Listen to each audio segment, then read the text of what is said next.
Ooh, I'll tell you a story that's not really talked about. It was a show, man, some years ago.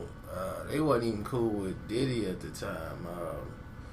The Lox, they came through and Joy and them had them booked. And I was working at like that time, something serious. So I didn't think I was going to be able to make it. I was like, oh man.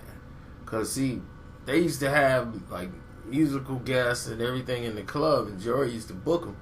So every time they came to the city, like the MCs, when they booked them, I always wanted to make sure I was there.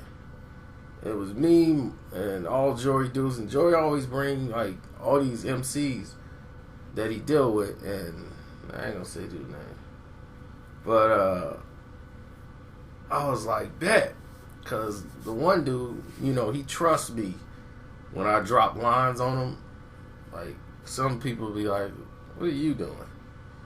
You know, but I was dropping bars for him to use, you know, in case he ever blow or whatever. You know, like, dog, you can know I'll write for you. You know, I'll give you some bars. Not that you suck, but you could deliver it. So I already had like some bars in the tank from back in the day for the Lox. And at this time, the Lox had, you know, this is back when they had J Hood, and I had bars for all of them. When I called them like the Rap Ninja Turtles, and I was like, you Leonardo, Styles P is Raphael, and this Donatello, and y'all fired Michelangelo. I switched it. It used to be like and that's Michelangelo, but I said y'all fired Michelangelo or whatever. And I had somehow way I worded it, and I gave it to dude to use when they had a cipher back there. Cause in the back room, everybody be drinking, they, you know, music going, the radio, whatever's playing, they got the tracks playing, and people just be going for it. And this is in the back. Now this was before the set, just before everything went down, and they hit me up like, yo man, dude want to get some what they call dank. At that time, yo man, we need that dank. Dank?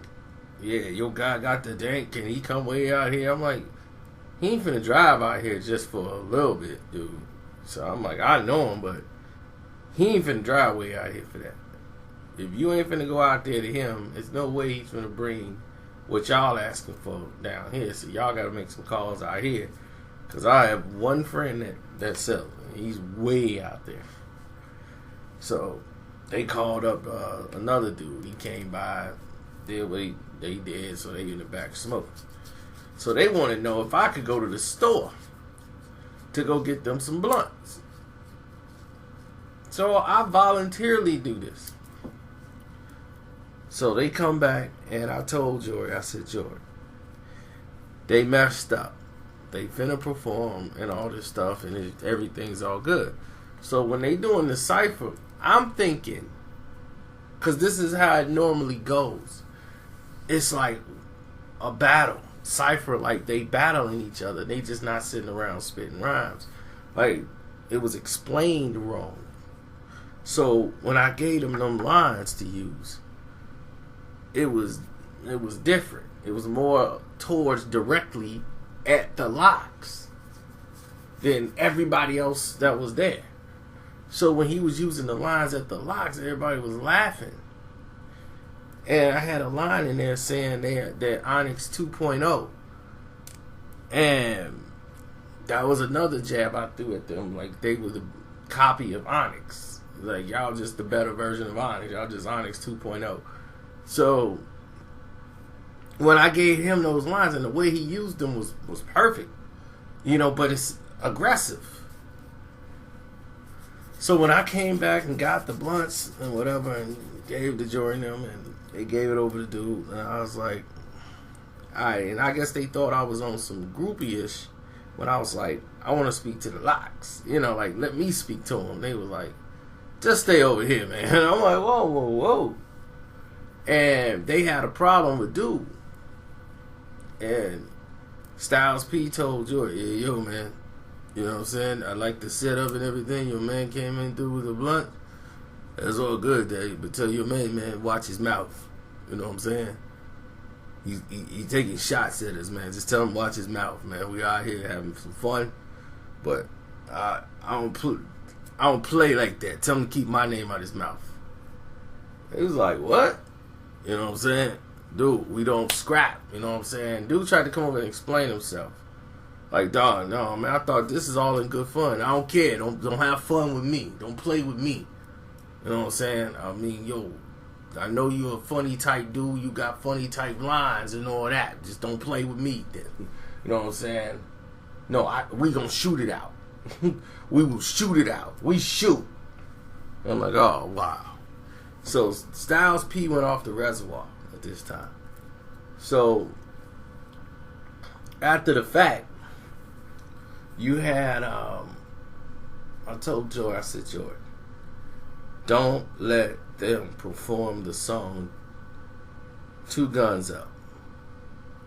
They cannot do that song in here tonight. Please tell them why. You should know this. They cannot perform that song. See, back in the days, for those who don't know, the Lox used to be called D Block. They called themselves D Block, and they had a song called D Block Two Guns Up. D Block in the city of Chicago is an area named after Devon, a gang member, one of the BDs who got slain. Okay? So they named their area D Block. Over there, 6970 Eggleston, that's D Block. Okay? Now, D Block, opposition, they don't like D Block. They gonna say, F D Block, man. Screw D Block. So, they're gonna be very aggressive when you start repping D Block.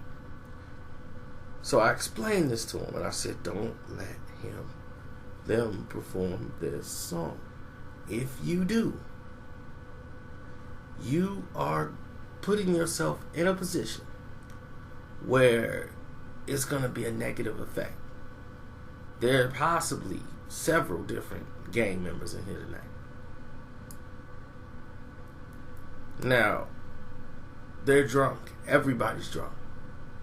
What do you think gonna happen when they perform that song? Oh yeah, I'm gonna tell them, man. Yeah, you right. So the night go by. Next thing you know, I hear people wanna know who we are, so we tell them this is D Block, mighty D Block. I just lose it. I just like, oh my God, I hope they get through the night. I hope they get through the night. Soon as this song is played, one dude, man, F D Block, man. I was like, I knew it. And so now the set's over. And dude want this, the people in the crowd, he threw something at the Lox. So I'm like, dude, y'all wasn't supposed to do that song D Block here at all. I told him to tell you that. Cause dude was finna come up there. I'm like, dog, they the group D Block. They not part of that. I had to try to explain it to him because he was ready to do him something dirty. And the way he was ice grilling, Styles P, it was gonna be something. He was just standing there, staring him down. So, it's Styles P ain't the the type to do that to. And then they had another two homies that was with him that was ready to rumble right along with him. But cooler heads prevailed. I went and talked to dudes like, dude, they don't know anything about D Block. So just please, for their level of not awareness of what's going on, D Block means something else to them. You know what I'm saying? So it's not what you thinking. So with that being said, cooler heads were able to prevail. Thank God. It ended up being a night of a bunch of nothing. But the tension that was in the air and that was finna go down, all of a misunderstanding. Because Styles P and them, they thinking it's because of dude earlier who was spitting the rhymes towards them, and they think this his boys, and they want some static, and they was like, what you want to do? What you want to do? You know, and Jada, all he cared about was where was the room, where could they get more weed? He was, hey man, let it go, P, let it go, daddy, let it go. Yeah, your man can take me, swing me by the liquor store. Is there a liquor store by the room? Yeah, I need to stop there and go get something. Yeah, tell your man to go make another run. We getting low. Yeah, we over here low. Tell your man to get on the horn and get his guy over here.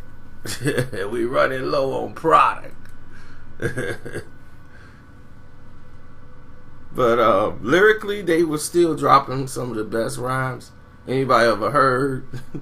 Sheik was still talking about smacking people, so you could tell he had the old school flow. And Sheik came late because he had health issues at the time. So the fact that he was able to travel and come out there, that was something special. And I mean, it's a good show. Whenever they perform, you're going to get a live show. And they still got bars. So definitely, they're one of the elites when it comes to this rap and hip hop thing. So they're honored by me. A lot of people think like I have a problem with them. I was like, no, I don't. I just said they weren't great businessmen. But as MCs, how could you take anything away from them? I just don't think you guys think things through all the way. But let me get out of here as we're done with this.